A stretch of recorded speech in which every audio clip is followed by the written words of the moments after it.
everyone, I'm Mathieu from ShapeDiver, and today I'll talk about the Gumball input component. So when you're working in Grasshopper, there's two ways essentially to transform geometry. The first way is to use the traditional input components, sliders, value list, toggle, swatches, etc.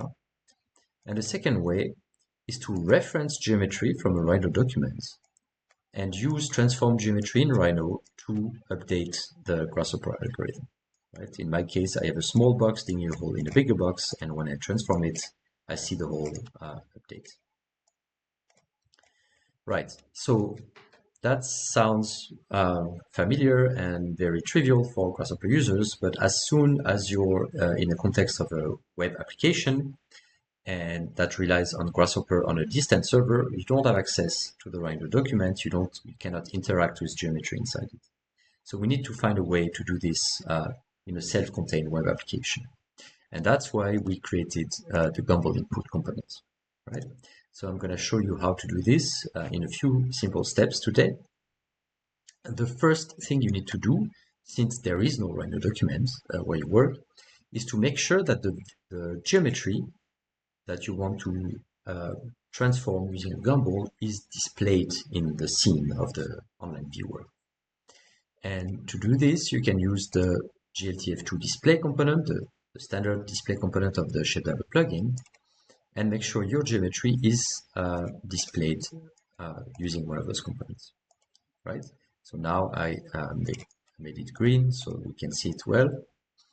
And now the second step we need to do is to say, okay, I have this object in my scene, I want to identify it, and I want to attach a Gumball object to it so I can transform the object.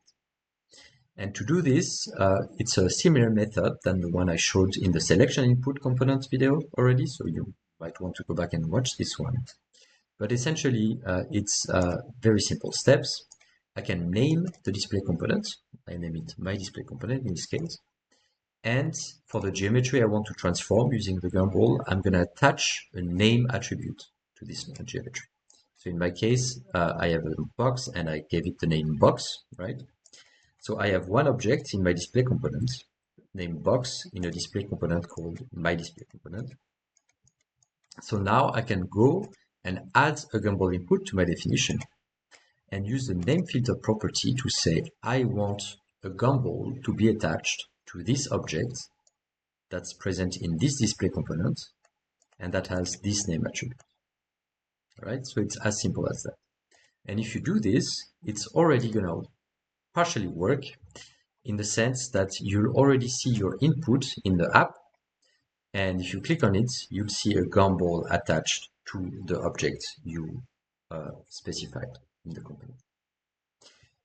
The issue here is that, of course, again, we don't have this direct connection between the Rhino document that's going to send the updated geometry in your component, which you'll be able to use further in the definition.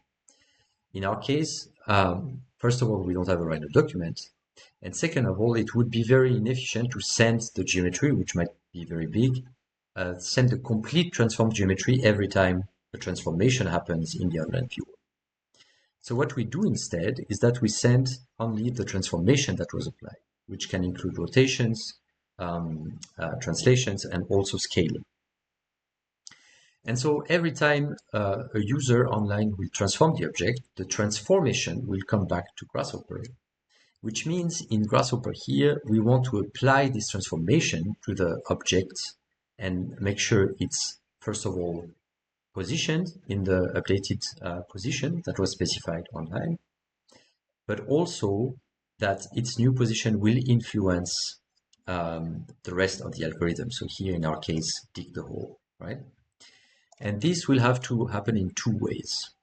Because of the connection with the online application, what we need to do is to not explicitly transform the object that we display, but rather attach a second attribute here, a transform attribute, which stores which transformation was defined in the online viewer, right?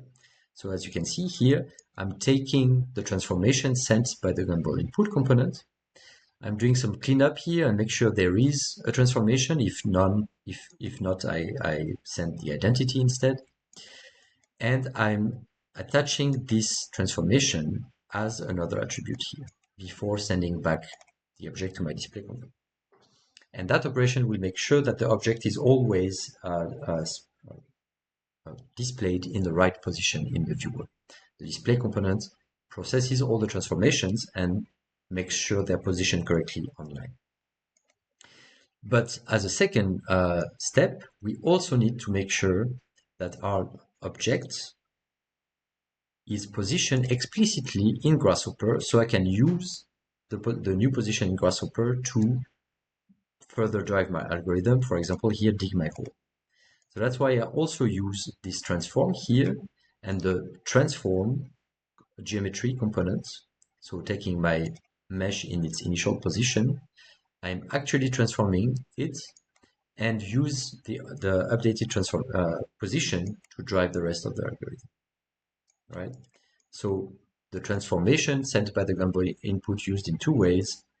One, as an attribute to update the object associated with the Gumball. Two, actually applied to my object in Grasshopper to make sure the rest of the algorithm is driven by the new position, right? And if we do these things, we can go back to our app here and update the position of this object and see that on the one hand, it is displayed and always in the updated position,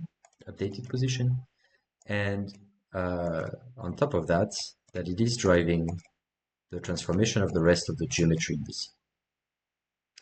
All right, that's it for today. We'll have a second video about the Gumball input with a bit more advanced options. So, for example, how to define several Gumballs in the same scene, and also how to transform the object itself, the object to whom the Gumball is attached.